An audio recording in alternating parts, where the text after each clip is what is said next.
sleepless night imagining school the next day, where he was already laughed at for his baggy clothes and taped glasses.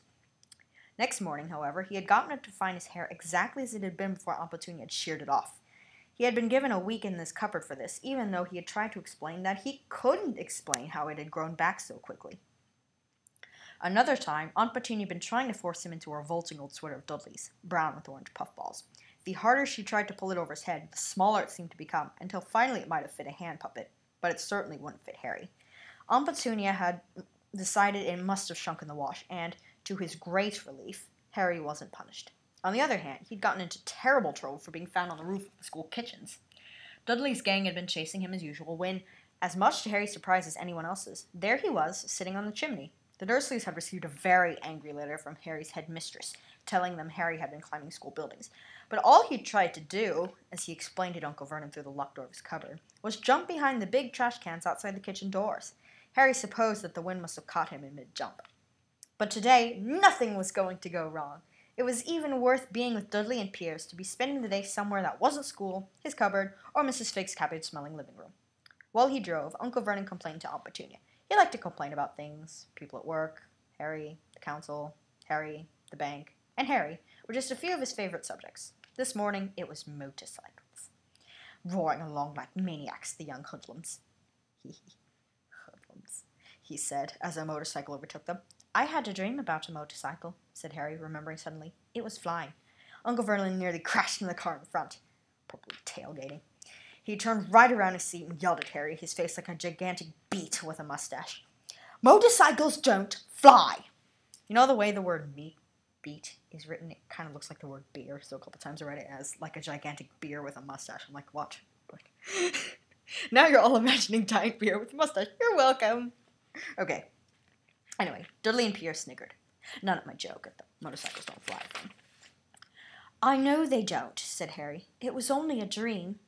But he wished he hadn't said anything. If there was one thing the Dursleys hated even more than his asking questions, it was his talking about anything acting the way it shouldn't, no matter if it was a dream or even a cartoon. They seemed to think that he might get dangerous ideas. It was a very sunny Saturday, and the zoo was crowded with families. The Dursleys bought Dudley and Piers large chocolate ice creams at the entrance, and then, because the smiling lady in the van had asked Harry what he wanted before they could hurry him away, they bought him a cheap lemon ice pop. It wasn't bad either, Harry thought, licking it as they watched a gorilla scratching his head who looked remarkably like Dudley, except that it wasn't blonde. Hey now, there is no reason to insult gorillas like that. Harry had the best morning he had in a long time. He was careful to walk a little way apart from the Dursleys so that Dudley and Piers, who were starting to get bored with the animals by lunchtime, wouldn't fall back on their favorite hobby of hitting him. They ate in the zoo restaurant, and when Dudley had a tantrum because his Knickerbocker Glory didn't have enough ice cream on top, Uncle Vernon bought him another one, and Harry was allowed to finish the first. Harry felt, afterward, that he should have known it was all too good to last. After lunch, they went into the reptile house. It was cool and dark in there, with lit windows all along the walls. Behind the glass, all sorts of lizards and snakes were crawling and slithering over bits of wood and stone.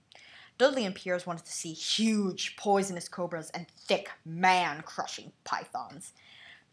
Dudley quickly found the largest snake in the place. It could have wrapped its body twice around Uncle Vernon's car and crushed it into a trash can, but at the moment it didn't look in the mood. In fact, it was fast asleep. Dudley stood with his nose pressed against the glass, staring at the glistening brown coils. Make it move, he whined at his father. Uncle Vernon tapped on the glass, but the snake didn't budge. Do it again, Dudley ordered. Uncle Vernon rapped the glass smartly with his knuckles. But the snake just snoozed on. This is boring, Dudley moaned. He shuffled away. Harry moved in front of the tank and looked intently at the snake. He wouldn't have been surprised if it had died of boredom itself. No company, except stupid people drumming their fingers on the glass trying to disturb it all day long. It was worse than having a cupboard as a bedroom, where the only visitor was Aunt Petunia hammering on the door to wake you up. At least he got to visit the rest of the house. The snake suddenly opened its beady eyes. I'm not sure how it could have closed its eyes, seeing as snakes don't have eyelids, but whatever. It's magic or something. I don't know. Okay. Slowly, very slowly, it raised its head till its eyes were on level with Harry's. It winked. Harry stared. Then he looked quickly around to see if anyone was watching. They weren't. He looked back at the snake and winked too. The snake jerked its head toward Uncle Vernon and Dudley, then raised its eyes to the ceiling. It gave Harry a look that said quite plainly, I get that all the time. I know, Harry murmured through the glass, though he wasn't sure the snake could hear him. I'm sure they can, as snakes don't have ears either. But whatever. It's magic. I don't even care.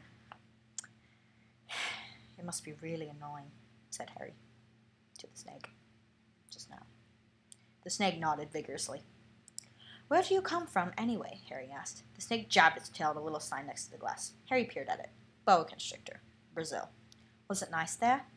The boa constrictor jabbed its tail at the sign again. Harry read on. The specimen was bred in the zoo. Oh, I see. So you've never been to Brazil. As the snake shook its head, a deafening shout behind Harry made both of them jump. Dudley! Mr. Dursley! Come and look at this snake! You won't believe what it's doing! Dudley came waddling toward them as fast as he could. Waddle over to the elevator and we'll begin the next test. Out of the way, you! He said, punching Harry in the ribs. Jeez. Caught by surprise, Harry fell hard on the concrete floor. What came next happened so fast no one saw how it happened. 1 second, Piers and Dudley were leaning right up close to the glass, probably smudging it with their dirty fingers. The next, they leapt back with howls of horror. Harry sat up again and gasped. The glass front of the boa constrictor's tank had vanished.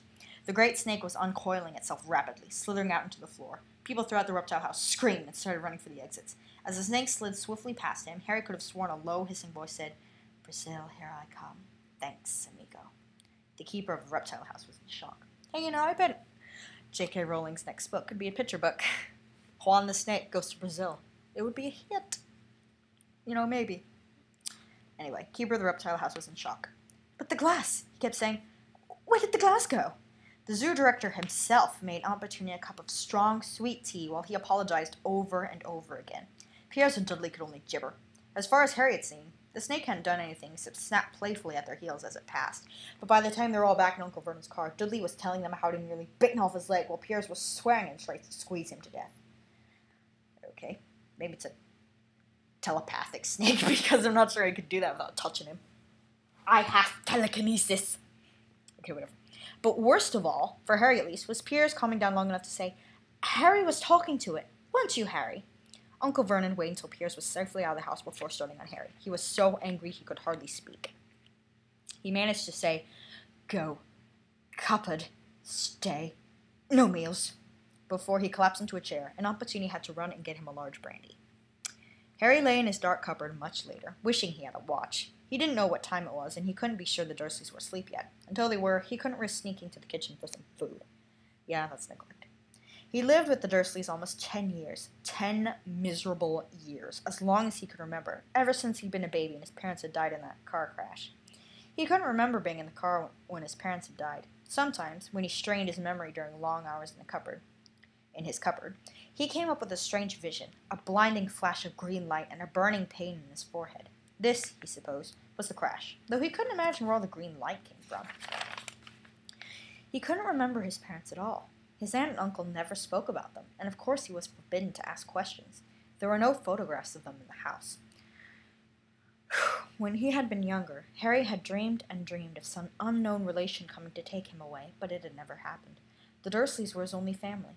Yet sometimes he thought, or maybe hoped, that strangers in the street seemed to know him. Very strange strangers they were, too. A tiny man in a violent top had bowed to him once while out shopping with Aunt Petunia and Dudley. Harry was out shopping with him, not the tiny man. After asking Harry furiously if he knew the man, Aunt Petunia had rushed him out of the shop without buying anything. A wild-looking old woman, dressed all in green, had waved merrily at him once on a bus. A bald man in a very long purple coat had actually shaken his hand in the street the other day and then walked away without a word. The weirdest thing about all these people was the way they seemed to vanish, the second Harry tried to get a closer look. At school, Harry had no one. Everybody knew that Dudley's gang hated that odd Harry Potter in his baggy old clothes and broken glasses and hippity-hop music. And nobody liked to disagree with Dudley's gang. Okay, that was Chapter 2. Thank you for joining me. Chapter 2 was quite a bit shorter than Chapter 1. But that's probably to be expected. Chapter 1 had a lot of exposition we were going to go through, and here, I think this book was just supposed to show Harry's life before he left the Dursleys. So, yeah, that's 2 chapters down. This book has 17 chapters, so that's 15 more to go. We're gonna make it. Probably. Okay, I'm Dragonkeeper19600. Thank you for joining me. Looking forward to you listening to my voice again. All right.